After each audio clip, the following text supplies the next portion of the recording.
Batas nagulat sa galing ni 3D at MP3. Lipcram napikon na kay Badang.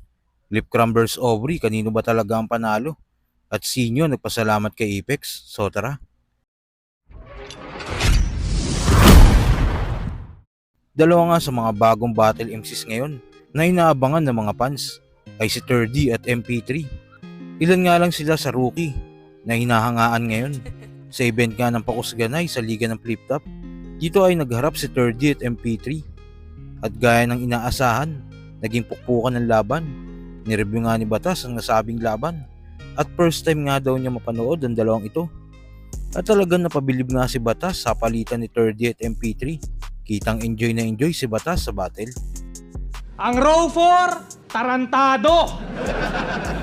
Matik yan ang tukso. Malas mo lang natapat ka sa estudyanteng pwedeng umupo kahit saan niya gusto. Pero fade away ganto. Ampaw, Michael Jordan yung fade away tapos shooting form, Pacquiao. Kung simpleng call out nga, di mo kayang erekta. Paano mo tatanggalin? Anong si Mr. Lefty na bahala? Putang ina, magtulong pa kayo! Astig mambuli nang dahil sa salpuka nakabuo ng rounds. Big Bang Theory! Kung Bisaya ka pa, gago itutumba kita. Oo, parehas tayo ng nilalanghap na hangin. Ang tanong kung may ibubuga ka ba?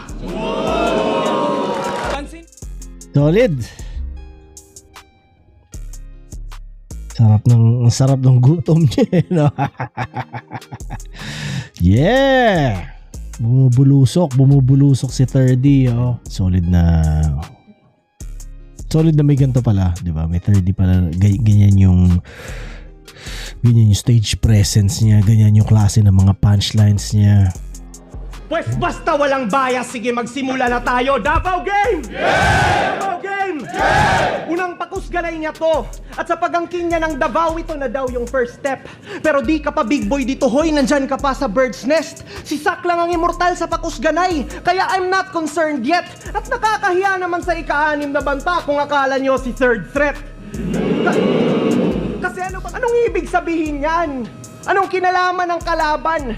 Yan na ba yung linyahan na pang S-class? Pues bibigyan ko to ng iba't ibang shots from different angles hanggang yung ninya maging sandehas.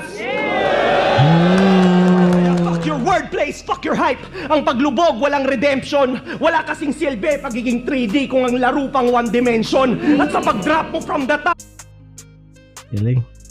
Solid. Putangin na nyo. sige maghanap. New generation, new breed sa flip top ng mga ganito.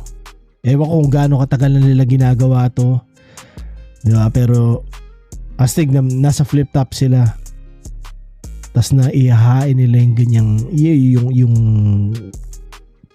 pagsusulat at pag-iisip nila sa pinakamalaking platform. Astig lang. Kailangan marinig yung ganyang klaseng mga battle MCs din. Solid. Sa kabilang balita naman, may bagong segment si Badang kung saan nagre-review din siya ng battle. At ang tawag niya nga dito ay Break It Down. Nireview nga ni Badang ang kaka-upload lang na battle sa Liga ng Flip Top, ang laban sa pagitan ni Lipcram at Aubrey. May linya nga si Lipcram na about sa issue ni Badang at binigyan nga ito ng reaction video ni Tito Badang. At tila hindi nga nagustuhan ni Lipcram ang mga sinabi ni Badang. Matapos nga mapanood ni Lipcram ang reaction video ni Badang sa linya niya kay Aubrey, nag-post nga si Lipcram at tila pikon na siya kay Badang at hinamon niya nga ito ng sparring. So, para ako na itong pamangkin. Oh, kumbaga binigyan ko siya ng mga konting alam, pero hindi ako nagpakatito Badang. Nagpakatito Badang, awa na agad mga tao, no? So, antabayanan natin kung ano yung babalat niya. Tinantot ka ni Benji sa Davao! Hindi ka magpapakatito Badang, ako kasi mga ganyan lyrics ko eh. So parang kinain mo rin yung sinabi mo, di ba? Tingnan pa natin kung ano pa sasabihin. Yung nag-reach out ng dunong kayo'y nag-hit up, kaso awit yan. Pagkapasok nung nasipat, sumingaw yung kanyang bikat, amoy Martis daw. Amoy Martis daw yung bikat, no? So parang bilat, di ba? So parang Iyutan bars. So, para nagpapakatito badang ka, di ba? Kasi, bastos yung mga lyrics ko minsan. So, naging bastos ka rin dito. Pakinggan pa natin yung mga ibang bastos. Tulog, nakabuka ka. Bukod sa ang itim ng singit, ng panty pa, ng gigitata. O, di ba? Pag tulog, nakabuka ka. Bukod sa, pag nakahiga daw, nakabuka ka. O, so, puro iyutan to. Puro kabastusan, di ba? Play pa natin. Crucial sa'yo yung panty mo kasi nasa crunch time na. At yung panty liner, pinapalitan yun, hindi yung lifetime, ha? Talagang tinira na rito yung pagiging babae ni Aubrey, no? Yung pagiging dugyot sa katawan o ano pa man yun. Puro ari yung binabanatan dito ni ni Lip Cram eh. Puro katangian ng kababaihan no? Na talaga namang nangyayari araw-araw sa kanyang pang-araw-araw na pamumuhay. So i-play pa.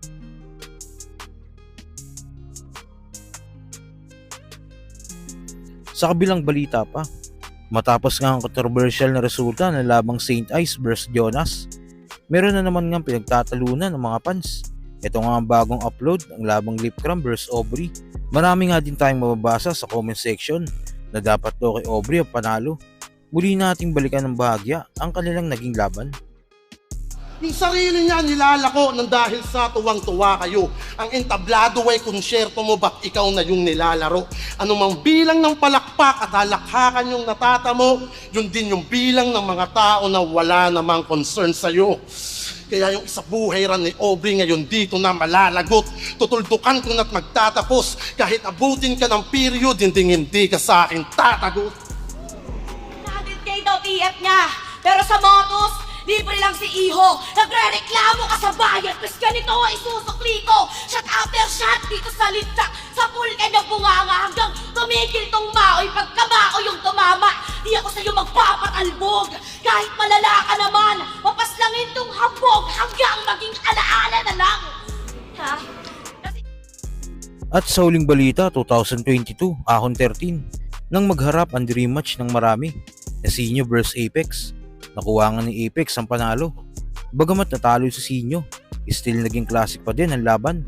Sa round nga ni Apex, dito ay tinira niya ang clothing line ni Sinyo. Kapal ng mukha, lakas pang mangutya. Kaya lang naman naglalaway yung mga tao sa damit mo kasi parang punda. Yung mga damit neto ang tataas ng presyo.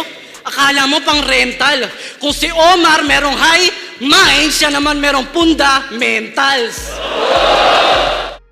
Makalipas nga ang ilang taon, 2025, nagpasalamat si Sinyo kay Apex dahil sa binigay nitong idea sa kanya.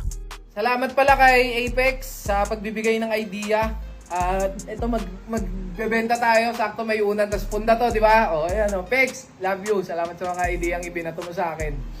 Sa susunod, ikaw naman batuhin ko.